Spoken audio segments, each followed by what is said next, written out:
மாற்றம் வருது, மக்களாட்சி வருது. நல்லாட்சினா எடப்பாடியார் தான். வாக்களிப்பீர் இரட்டை இலையே. இனிமே கண்ணை மூடிட்டு கடலை எண்ணெய் வாங்கலாம். ஏன்னா மந்த்ரா கடலை எண்ணெய் இதயத்தின் தயாரிப்பு. வறுக்க பொரிக்க ஏன் எல்லா சமையலுக்கும் மந்த்ரா தான். மந்த்ரா கடலை எண்ணெய் அபார ருசி, ஆரோக்கியமான உடல் நலம்.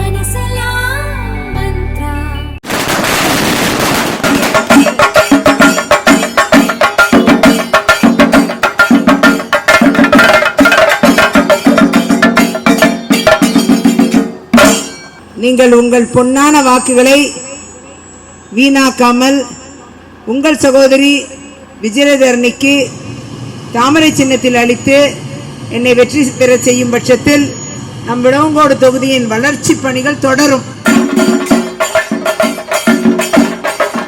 தினமலர்களுக்கு அன்பான வணக்கம். 2026 சட்டமன்ற தேர்தலுக்காக நம்ம கன்னியாகுமரி மாவட்டம் விளவங்கோடு சட்டமன்ற தொகுதிக்கு வந்திருக்கோம். இங்க 4வது முறையாக 2011, 2016, 2021, இப்போ 2026 4வது முறையா இந்த தொகுதியில போட்டிடுறாங்க. கடந்த 3 முறையும் போட்டிட்டு வெற்றி பெற்றிருக்கிறாங்க திருமதி விஜயதரணி அவர்கள். இப்போ 4வது முறையா போட்டிடுறாங்க. இந்த தொகுதி எப்படி இருக்கு, கடந்த காலகட்டத்துல இவங்க இந்த தொகுதிக்கு செஞ்ச விஷயம் என்ன, ஒட்டுமொத்தமா இந்த கன்னியாகுமரி மாவட்டத்துல பாஜகவுடைய பலம் எப்படி இருக்கு அப்படிங்கிற நிறைய விஷயங்கள் நம்ம பேச இருக்கிறோம். மேடம் வணக்கம். வணக்கம் வணக்கம் வணக்கம். ஒவ்வொரு தேர்தலையும் நீங்க இங்க நின்றுருக்கீங்க, எல்லா தேர்தலையும் ஜெயிச்சிருக்கீங்க இந்த தொகுதியில. பட் இந்த முறை 26 நீங்க ஏற்கனவே நின்ன கட்சியில இருந்து தாமரை சின்னத்துல ஃபர்ஸ்ட் டைம் கண்டெஸ்ட் பண்றீங்க. எப்படி இருக்கு? சிறப்பா இருக்கு. மக்கள் மத்தியில நல்ல வரவேற்பு இருக்கிறது. என்னை எப்பொழுதுமே எப்படி வரவேற்பாங்களோ அதே மாதிரி தான் வரவேற்கிறாங்க. எந்த மாற்றமும் இல்ல. நான் சில காரணங்களுக்காக கட்சி மாறினதெல்லாம் அவங்களுக்கு தெரியும். நான் எந்த அளவுக்கு துன்புறுத்தப்பட்டேன். ஏற்கனவே இந்த கட்சியில எனக்கு அந்த கட்சியில தொண்டர்களாலேயோ நிர்வாகி இங்க இருக்கிற கீழ்மட்ட நிர்வாகிகளாலேயோ எனக்கு எந்த பிரச்சனையும் இல்லை. அவங்கெல்லாம் என்கிட்ட அன்பா தான் இருந்தாங்க. ஆனா மேல் மட்டத்துல தான் வந்து இப்ப இருக்கிற காங்கிரஸ் வேட்பாளருக்கு சீட்டு கொடுக்கணுங்கிறதுக்காக ரொம்ப நாளாவே என்னை இங்கிருந்து அகற்றணுங்கிற முடிவுக்கு வந்துட்டாங்க. அந்த அந்த முடிவுல வந்து என்னுடைய விளவங்கோடு தொகுதி மக்கள்கிட்ட இருந்து என்னை பிரிக்கிற ஒரு சதியை நான் கண்டறிஞ்சேன். அதனால நான் வந்து கட்சி மாற வேண்டியது இருந்தது. அப்படிங்கிறதெல்லாம் தொகுதி மக்கள் மத்தியில எல்லா மெசேஜும் இருக்கு.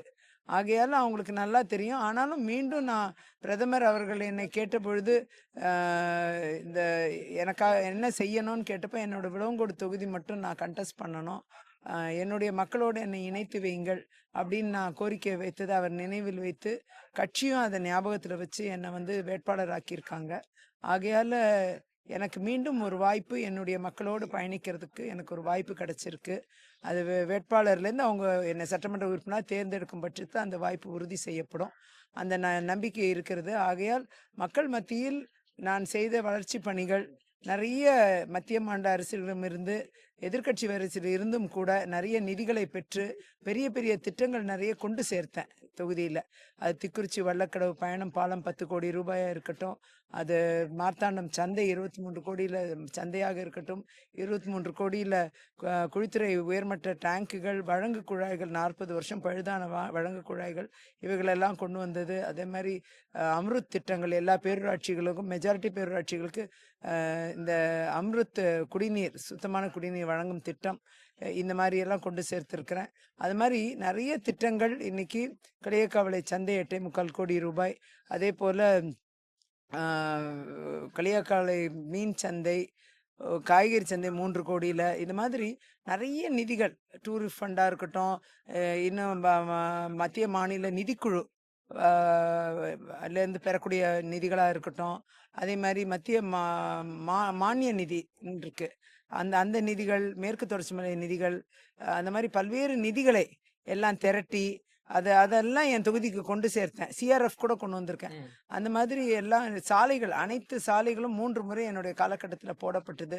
அது குழித்துறை ஆலஞ்சோலை ஆர்கானி சாலையாக இருக்கட்டும், மார்த்தாண்டம் பனிச்சமூடு சாலையாக இருக்கட்டும், பல்வேறு MDR major roads, other roads, SH, state highways, இது எல்லாமே என்னுடைய கடுமையான உழைப்பின் காரணமாக நிதிகள் பெற்று அவையெல்லாம் கொண்டு சேர்த்திருக்கிறேன். எல்லா பேரூராட்சிகளும் வேலைகள் நடந்திருக்கு.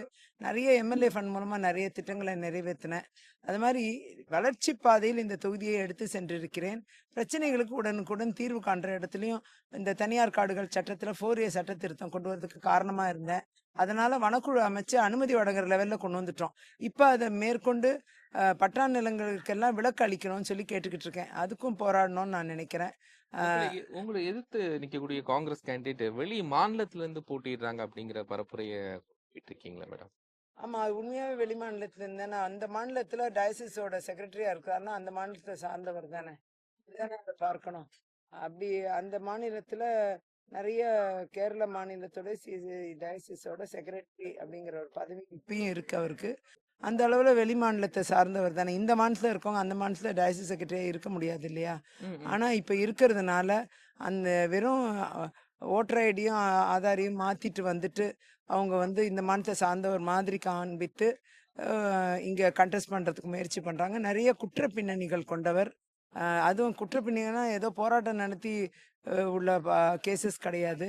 இது வந்து அசால்ட் கேஸு, அதாவது அடிதடி கேஸு, அதுக்கப்புறம் அட்டம் டு மர்டர், கொலை முயற்சி போன்ற பல்வேறு செக்ஷன்ஸில் 30க்கும் மேற்பட்ட வழக்குகள் இருக்குது.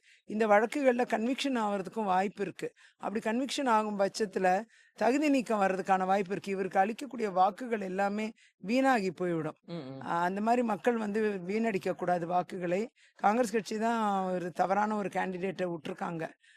அதனால் மக்கள் வந்து நிச்சயமாக வந்து தப்பு செய்யக்கூடாது. சரியான தங்களுக்கு உள்ள வேட்பாளரை தேர்ந்தெடுக்கணும்னு நான் நினைக்கிறேன். அதே மாதிரி களத்தில் சில கட்சிகள் வந்து ஆட்சிக்கு வர முடியாத கட்சிகள் இன்னைக்கு களத்தில் இருக்காங்க. அவங்களுக்கு அளிக்கிற வாக்கும் வந்து வீணாக தான் போகுது. ஆகையால் அந்த வாக்குகளை வீணடிக்கக்கூடாது.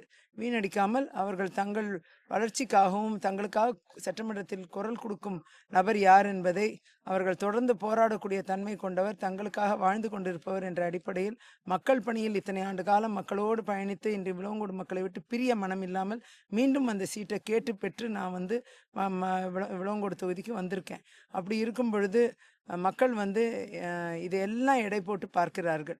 ஆகையால் நிச்சயமாக மக்களின் வரவேற்பு சிறப்பாக இருக்கிறது. வெற்றி வாய்ப்புகளும் 100% இருப்பதாக நான் பார்க்கிறேன்.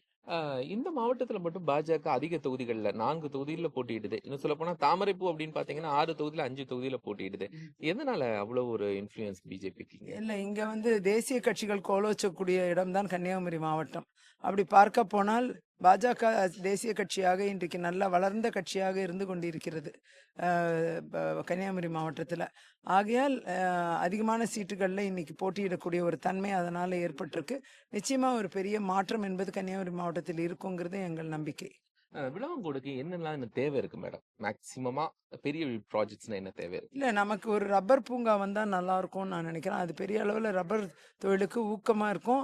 ரப்பர் விவசாயிகளுக்கு ஊக்குவிக்கக்கூடிய ஒன்றாக இருக்கும். அது மத்திய அரசோட உதவியோடு கொண்டு வர முடியுங்கிறது என்னுடைய நம்பிக்கை. அதே போல் தேன் பொறுத்த வரைக்கும் புவிசார் குறியீடு A1 கிரேட் தேனாக அது எக்ஸ்போர்ட் ஓரியன்டாக இருக்கணும் அப்படின்ட்டு மார்த்தாண்டம் தேனை பற்றி நான் நிறைய அசம்பிளிலையும் சென்ட்ரல் கவர்மெண்ட்டுக்கும் நிறைய கோரிக்கை வச்சுருந்தேன். அந்த அடிப்படையில் புவிசார் குறியீடு அது மாத்தானம் தேனுக்கு கிடைத்திருக்கிறது. இப்போது அது ஒரு மகிழ்ச்சியான ஒரு செய்தி.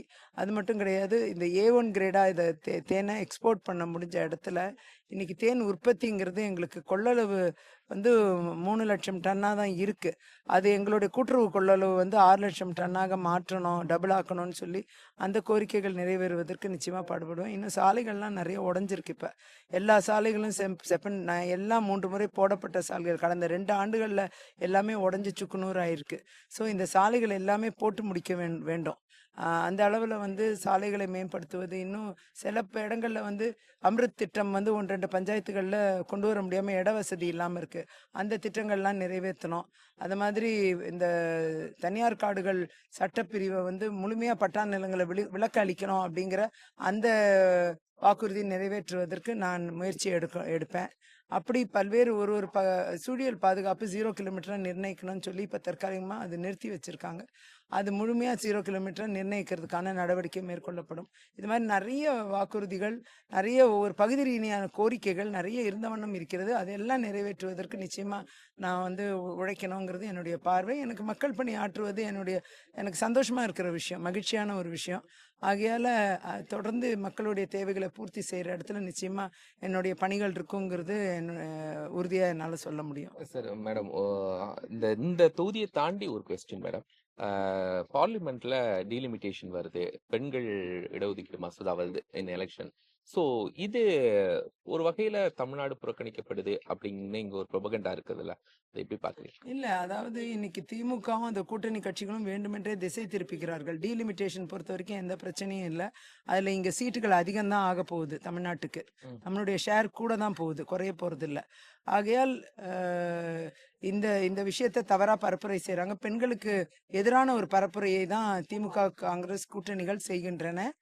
குறிப்பா பெண்கள் இடஒதுக்கீடு மசோதாவை இன்னையிலிருந்து அமலுக்கு கொண்டு வரோன்ட்டு பிரதமர் மோடி அவர்கள் தெரிவித்தது மிகவும் வரவேற்புக்குரிய விஷயமா பார்க்கிறேன். நாங்கெல்லாம் ரொம்ப மகிழ்ச்சியா இருக்கோம். இன்னைக்கு கொண்டாட்டங்கள் கூட வச்சிருக்கோம். நாங்க இனிப்பு வழங்குற கொண்டாட்டம்லாம் வச்சிருக்கோம். அந்த அளவுல வந்து இன்னைக்கு பெண்களுக்கு வந்து ஒரு அரசியல் அங்கீகாரம் என்பது கிடைச்சிருக்கு. இனிமே இந்திய அரசியலே வேற மாதிரி மாறும். கம்ப்ளீட்டா இந்திய அரசியல் களமே வேற மாதிரி மாறதுக்கான வாய்ப்பு இருக்கு. ஆகையால மிகப்பெரிய வளர்ச்சி, பெண்களுக்கு உண்டான வளர்ச்சி வந்து எல்லா தளங்கள்லயும் வளரும். அரசியல் தளம் மட்டும் இல்லை, மிச்ச தளங்களும் வளருது. ஏன்னா பெண்கள் ரெப்ரசன்டேஷன் ஆட்டோமேட்டிக்கா மற்ற எல்லாத்துலேயும் செயின் ரியாக்ஷன் தானே இது. ஆட்டோமேட்டிக்கா எல்லா துறைகளும் பெண்களுக்கான முக்கியத்துவம் வர ஆரம்பிக்கும். ஆகையால் இது ஒரு மகிழ்ச்சியான விஷயம். இதை தான் எதிர்க்கிறார்கள் திமுகவும் அவர் கூட்டணி கட்சிகளும். ஆகையால் இது என்டிஏ எடுத்திருக்கிற முயற்சி, பாஜக அரசு எடுத்திருக்கிற முயற்சி வந்து பெண்களுக்கு உண்டான வளர்ச்சியை கொடுக்கிறது. இதை தடை செய்ய திமுக போன்ற கட்சிகள் வேண்டுமென்றே திசை திருப்பும் நடவடிக்கையில் ஈடுபட்டிருக்கிறார்கள். நன்றி மேடம். தேர்தல் பிரச்சாரத்தை டைம்ல எங்களோட கேள்வி பதில் சொன்னீங்க. தேங்க்யூ. நன்றி என்று கூறி விடைபெறுகிறேன். நன்றி, வணக்கம். வெற்றி பெற செய்வீர். உங்களது அன்பு சகோதரி விஜயதரணி அவர்களுக்கு தாமரை சின்னத்திலே வாக்களித்து அமோக வாக்குகள் வித்தியாசத்தில் விளவங்கோடு சட்டமன்ற உறுப்பினராக இனி நீங்கள் தேர்வு செய்யுங்கள்.